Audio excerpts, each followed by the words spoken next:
இன்றைய இறைவார்த்தை இறைவாக்கினர் எசாயா நூலில் இருந்து வாசகம். அந்நாள்களில் ஆண்டவர் ஆகாசுக்கு மீண்டும் தம் திருவாக்கை அருளி சொல்லியது: உம் கடவுளாகிய ஆண்டவர் உமக்கு ஓர் அடையாளத்தை அருளுமாறு கேளும். அது கீழே பாதாளத்திலோ மேலே வானத்திலோ தோன்றுமாறு கேட்டுக்கொள்ளும் என்றார். அதற்கு ஆகாசு: நான் கேட்க மாட்டேன், ஆண்டவரை சோதிக்க மாட்டேன் என்றார். அதற்கு எசாயா: தாவீதின் குடும்பத்தாரே, நான் சொல்வதை கேளுங்கள். மனிதரின் பொறுமையை சோதித்து மனம் சலிப்படைய செய்தது போதாதோ? என் கடவுளின் பொறுமையை கூட சோதிக்க பார்க்கிறீர்களோ? ஆதலால் ஆண்டவர் தாமே உங்களுக்கு ஓர் அடையாளத்தை அருள்வார். இதோ, கருவுற்றிருக்கும் அந்த கன்னிப்பெண் ஓர் ஆண் மகவை பெற்றெடுப்பார். அக்குழந்தைக்கு அவர் இம்மானுவேல் என்று பெயரிடுவார். ஏனெனில் கடவுள் எங்களோடு இருக்கிறார் என்று கூறினார். இது ஆண்டவர் வழங்கும் அருள்வாக்கு. இறைவா, உமக்கு நன்றி. இன்றைய தினத்துக்கு உரிய இரண்டாம் வாசகம் எபிரேயருக்கு எழுதப்பட்ட திருமுகத்தில் இருந்து. சகோதரர் சகோதரிகளே, காளைகள், வெள்ளாட்டு கிடாய்கள் இவற்றின் இரத்தம் பாவங்களை போக்க முடியாது. அதனால் தான் கிறிஸ்து உலகிற்கு வந்தபோது பலியையும் காணிக்கையையும் நீர் விரும்பவில்லை, ஆனால் ஓர் உடலை எனக்கு அமைத்து தந்தீர். எரிபலிகளும் பாவம் போக்கும் பலிகளும் உமக்கு உகந்தவை அல்ல. எனவே நான் கூறியது: என் கடவுளே, உமது திருவுளத்தை நிறைவேற்ற இதோ வருகின்றேன். என்னை குறித்து திருநூல் சுருளில் எழுதப்பட்டுள்ளது என்கிறார். திருச்சட்டப்படி செலுத்தப்பட்ட போதிலும் நீர் பலிகளையும் காணிக்கைகளையும் எரிபலிகளையும் பாவம் போக்கும் பலிகளையும் விரும்பவில்லை, இவை உமக்கு உகந்தவை அல்ல என்று அவர் முதலில் கூறுகிறார். பின்னர் உமது திருவுளத்தை நிறைவேற்ற இதோ வருகின்றேன் என்கிறார். பின்னையதை நிலைக்க செய்ய முன்னையதை நீக்கிவிடுகிறார். இந்த திருவுளத்தால் தான் இயேசு கிறிஸ்து ஒரே ஒரு முறை தம் உடலை பலியாக செலுத்தியதன் மூலம் நாம் தூயவராக்கப்பட்டிருக்கிறோம்.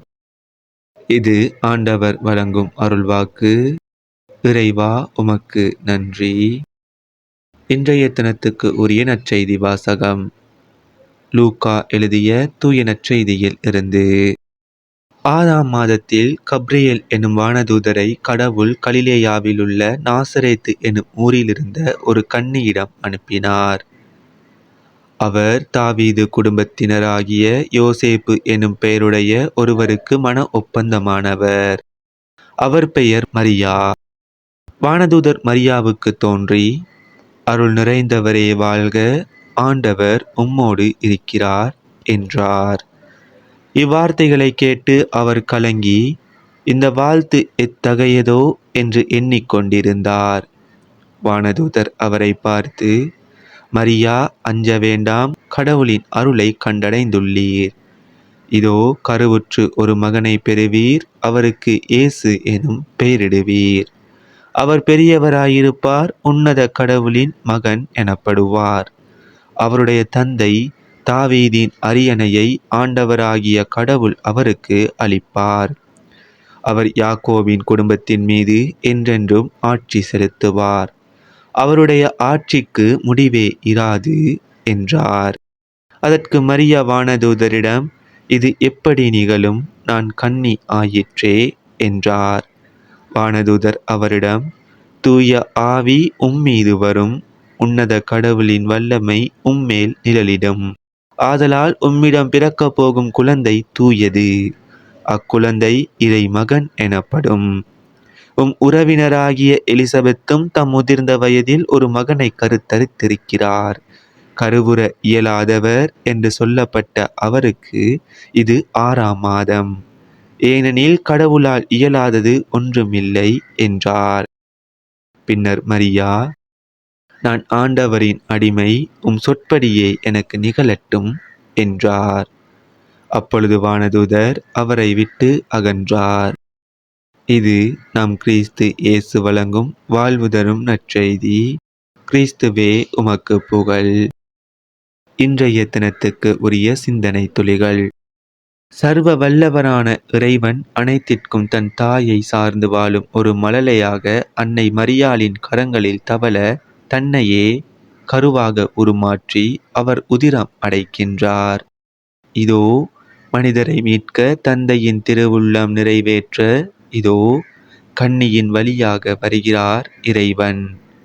தன் சர்வ வல்லமையையும் விட்டு கொடுத்து உருவில்லா வார்த்தை மனுவுரு தரிக்கின்றார் தூய ஆவியின் துணையோடு.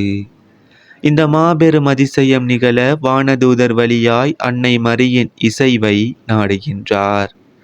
அன்னையோ தன்னையே அடிமையாக இறைப்பதம் சமர்ப்பிக்கின்றார். அடிமைக்கு உரிமைகள் கிடையாது, உடைமைகள் கிடையாது. தனது வாழ்விற்காக எந்த ஒரு விருப்பமோ திட்டமோ இல்லாத அனைத்திற்கும் தன் உரிமையாளரை சார்ந்து அவர் திருவுள்ளம் மட்டுமே நிறைவேற்றுகின்ற ஒரு வாழ்வு. அத்தகைய வாழ்வைத்தான் அன்னை மரியாள் தேர்ந்து கொண்டார். ஆண்டவரே, எனக்கென்று எந்த விருப்பமோ திட்டமோ சித்தமோ இல்லை, உம் திருவுள்ளம் நிறைவேற்றுவதே என் சித்தம் என்று தன்னையே கையளிக்கின்றார். அன்னை மரியாளோ ஆண்டவர் இயேசுவோ இருவரின் எண்ணமும் ஒன்றுதான், தந்தையின் திருவுளம் நிறைவேற்ற வேண்டும். நம்முடைய எண்ணமும் வாழ்வும் எவ்வாறு அமைந்திருக்கின்றன என்பதை சிந்தித்து இவ்விழாவை கொண்டாடுவது சால சிறந்தது. அன்றன்றைக்கான இறை வார்த்தைகளையும் நற்செய்தி வாசகங்களையும் சிந்தனை துளிகளையும் பெற்றுக்கொள்ள நம் சேனலை சப்ஸ்கிரைப் செய்து கொள்ளுங்கள்.